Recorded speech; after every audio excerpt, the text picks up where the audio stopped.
इस वीडियो को like, subscribe और शेयर करें जिससे कि नए वीडियो का नोटिफिकेशन आपको मिल पाए।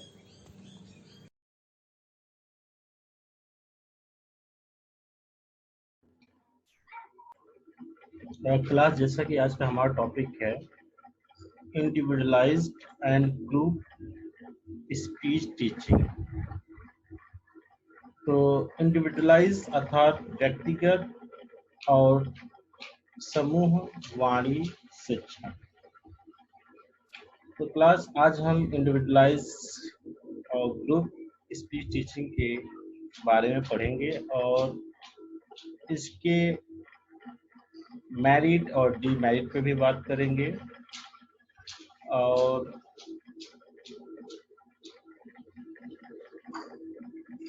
चलिए और देखते हैं हम आगे नीचे। इंडिविजुअलाइज स्पीच टीचिंग यानी व्यक्तिगत वाणी शिक्षण। क्लास जब बधिर बच्चे को कक्षा अथवा समूह में वाणी प्रशिक्षण देने से निष्पादन अच्छा नहीं होता है तो उस स्थिति में हम व्यक्तिगत रूप से वाणी शिक्षण प्रदान किया जाता है। यानी व्यक्तिगत वाणी प्रशिक्षण तब प्रदान किया जाता है जब श्रवण बाधित बच्चे का जो निष्पादन है वो अच्छा नहीं होता है। तो उस स्थिति में उसे जो भी वाणी प्रशिक्षण किया जाता है व्यक्तिगत रूप से दिया जाता है, क्योंकि व्यक्तिगत में जो बच्चे की संख्या होती है एक। जाहिर सी बात है क्लास कि प्रत्येक बच्चे की जो वाणी हियरिंग क्षमता है, श्रवण क्षमता है, और डिफरेंट लेवल की होती है। कोई बच्चा माइल्ड है, कोई मॉडरेट है, कोई सीवियर है। तो उस स्थिति में सामूहिक रूप से उन्हें वाणी प्रशिक्षण नहीं दिया जा सकता, उसमें उस बच्चे को समस्या होती है। तो इस स्थिति में हमें वाणी प्रशिक्षण के लिए उन्हें व्यक्तिगत तौर पे दिया जाता है। तो जैसा कि नीचे लिखा भी है, प्रत्येक सुनने की क्षमता अलग अलग होने से निम्न आवृत्ति की ध्वनि जो होती है वो बच्चा नहीं सुन पाते। परिणाम स्वरूप उनका जो वाणी का निष्पादन अर्थात जो एक्सप्रेस होता है, जो वाणी एक्सप्रेस करते हैं, तो अन्य बच्चों की तुलना में ये कम होता है। तो इसलिए इन बच्चों को हम व्यक्तिगत वाणी शिक्षण देते हैं। यदि व्यक्तिगत वाणी शिक्षण के बेनिफिट की बात करें, इसके लाभ की बात करें, तो व्यक्तिगत वाणी शिक्षण के निम्नलिखित लाभ भी हैं। जैसे नंबर 1 है शिक्षक का ध्यान पूरे समय बच्चे पर केंद्रित होता है। जाहिर सी बात है, जब बच्चे की संख्या कम होती है, जब एक बच्चा है, तो शिक्षक उस बच्चे की हर एक स्किल को ऑब्जर्व करता है। उसके अंदर जो स्किल्स है या उसके अंदर जो डीमेरिट्स हैं उसका ऑब्जर्व करके और उसके अकॉर्डिंग वो विषय वस्तु को तैयार करता है। और सेकंड पॉइंट पे आते हैं। सेकंड पॉइंट कहता है कि शिक्षक कठिन से कठिन ध्वनि या शब्दों का उच्चारण आसानी से करा सकता है। बिल्कुल, जब बच्चे को कोई शब्द या अक्षर उच्चारण में कठिनाई होती है तो उसको शिक्षक व्यक्तिगत तौर पर उस बच्चे को और आसानी के साथ सिखाया जा सकता है, जो समूह में संभव नहीं होता है। और इन कठिन शब्दों को सिखाने के लिए वो अपने करिकुलम को अडॉप्ट करता है अकॉर्डिंग टू चिल्ड्रेन। अपने मेथोलॉजी को चेंज करता है, अपने टेक्निक को चेंज करता है अकॉर्डिंग टू चिल्ड्रेन।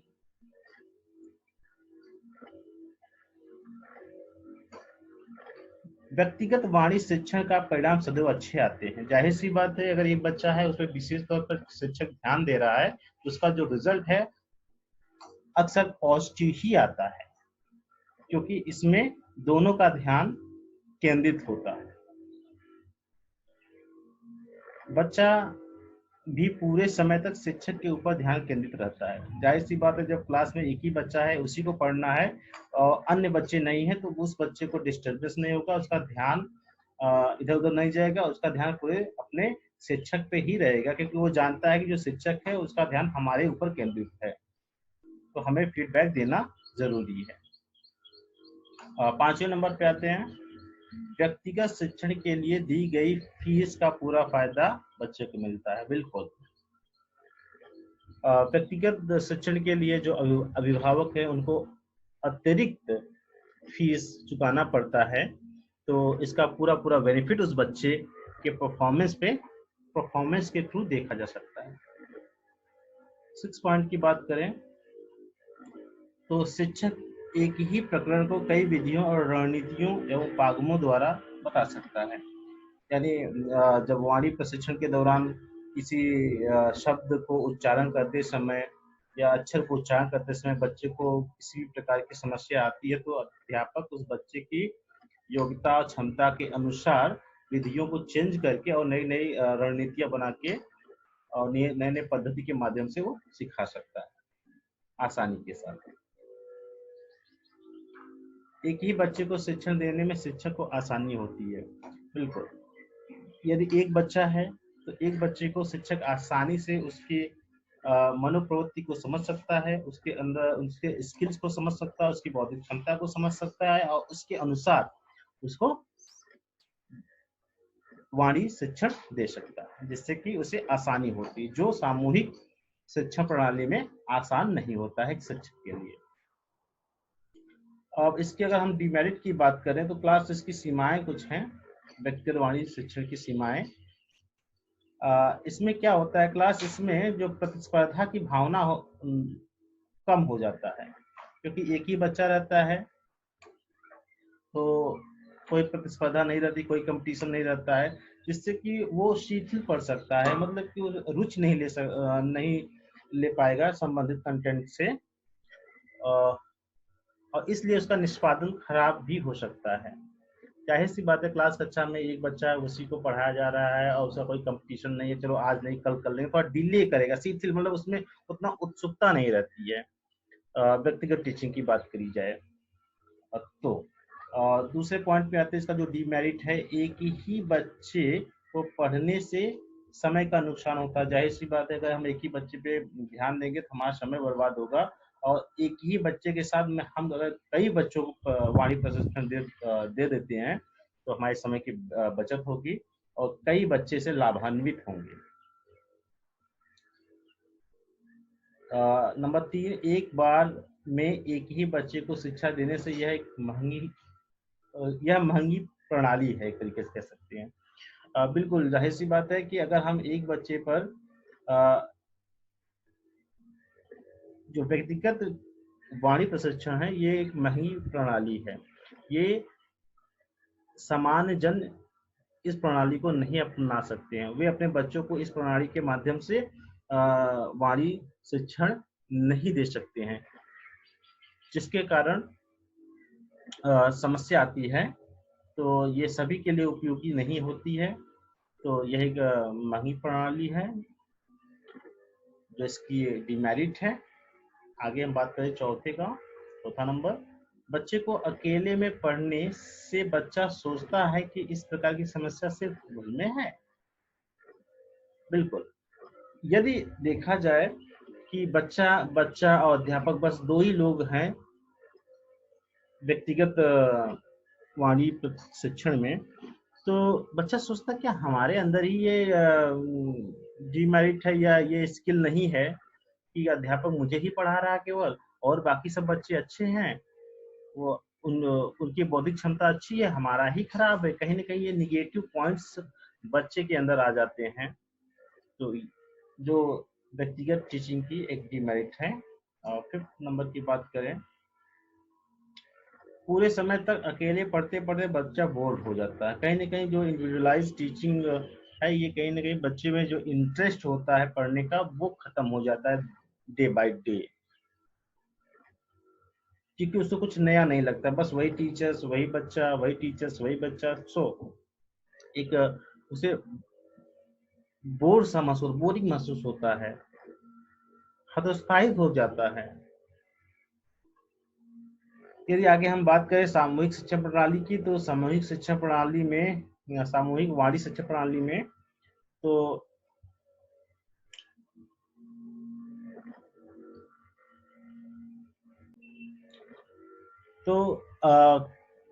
सामूहिक शिक्षा प्रणाली में जो अध्यापक होता है उसको कई तथ्यों पर ध्यान देना होता है,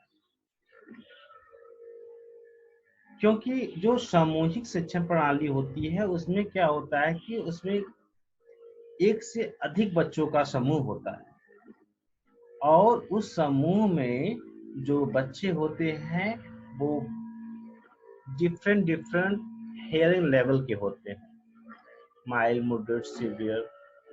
तो इस पे अध्यापक को विशेष ध्यान देना पड़ता है, और सभी बच्चों का जो बौद्धिक स्तर होता है वो अलग अलग होता है। तो यदि सामूहिक शिक्षण की बात करें तो सामूहिक शिक्षण के यदि हम लाभ की बात करें तो सामूहिक शिक्षण में पहला लाभ ये हो सकता है कि समूह में शिक्षण देने से समय की बचत, जो व्यक्तिगत वाणी शिक्षण में नहीं मिलता है, इसमें समय की बचत नहीं होती है। और यदि हम सामूहिक शिक्षण के सेकेंड पॉइंट की बात करें तो सामूहिक शिक्षण में जब एक से अधिक बच्चे होते हैं तो उसमें कंपटीशन की भावना जागृत होती है, और एक दूसरे से अच्छा करने का वो प्रयास करते हैं, जो हमें व्यक्तिगत वाणी शिक्षण में नहीं मिलता है। और इसके थर्ड पॉइंट पे आते हैं तो समूह में बच्चे किसी भी प्रकरण को उत्साह के साथ सीखते हैं, कहीं न कहीं यहाँ पे बच्चे के अंदर इंटरेस्ट जागता है, जो हमें व्यक्तिगत में नहीं दिखाई पड़ता है।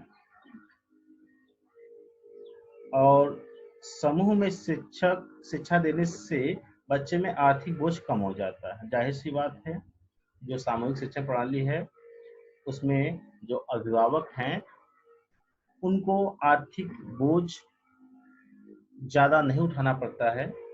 इस प्रणाली में आर्थिक बोझ उन पे कम होता है, जो कि सामूहिक वाणी शिक्षा प्रणाली का एक बेनिफिट यानी मेरिट है। और समूह में जो बच्चे रहते हैं, समूह में वाणी शिक्षण दिया जाता है तो वो बच्चे एक दूसरे से भी सीखते हैं, जो कि हम व्यक्तिगत में बच्चे नहीं सीख पाते। अगर व्यक्तिगत वाणी सॉरी समूह वाणी शिक्षण में यदि इसकी डिमेरिट की बात करें तो इसमें भी कुछ सीमाएं होती हैं। ठीक है, अभी एक बच्चा है क्लास, इसको भी कंप्लीट कर लेते हैं। समूह में बच्चों को नाटक और खेल द्वारा भी सिखाया जा सकता है, यानी बच्चों को वाणी प्रशिक्षण जब दिया जाता है तो एक ड्रामेटाइजेशन के थ्रू उनको सिखाया जा सकता है, जो कि व्यक्तिगत वाणी प्रशिक्षण में नहीं होता है। अब हाँ, अब इसकी हम डिमेरिट की बात कह रहे थे, तो हम डिमेरिट की बात कर लें।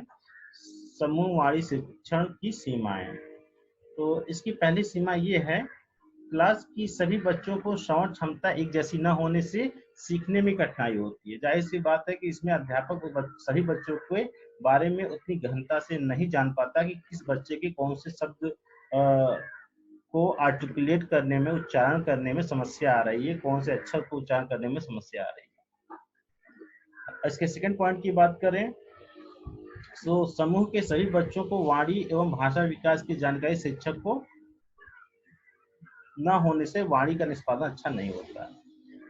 बिल्कुल, क्योंकि बच्चों की संख्या एक से अधिक है तो शिक्षक को ये जानकारी नहीं रहती कि कौन सा बच्चा में कितना वाणी का विकास हो चुका है और किस बच्चे में वाणी का विकास नहीं हो पाया है।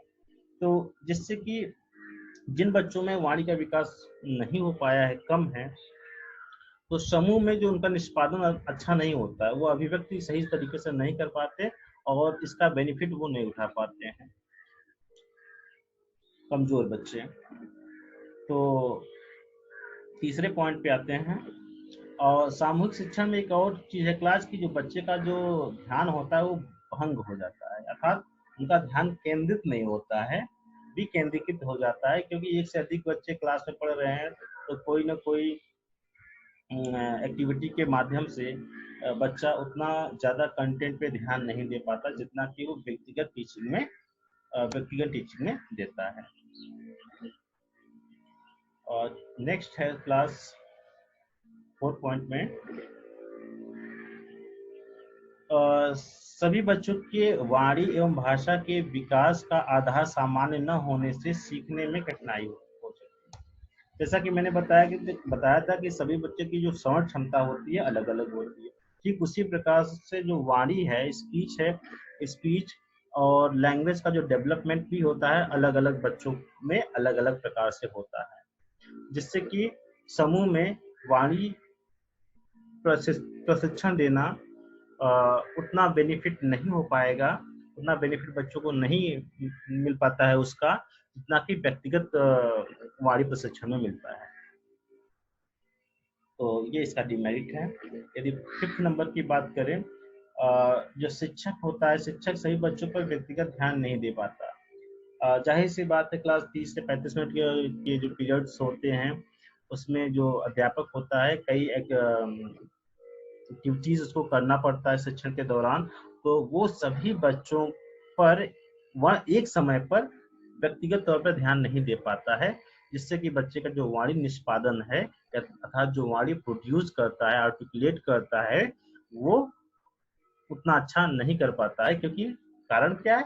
अध्यापक व्यक्तिगत तौर पे हर बच्चे पे ध्यान नहीं दे पाता। अगर 6th पॉइंट की बात करें क्लास, तो 6th पॉइंट है विषम प्रगति का समूह होने पर वाणी की समस्या का हल शिक्षक नहीं कर पाता है। अलग अलग प्रकृति के बच्चे होते हैं, अलग अलग प्रकृति के बच्चे के होने के कारण जो अध्यापक है उसको वाणी प्रशिक्षण में समस्या आती है, जो जिससे कि वो उन बच्चों को अच्छी तरीके से वाणी प्रशिक्षण नहीं दे पाता है, और जिससे कि वो बच्चे लाभान्वित नहीं होते हैं।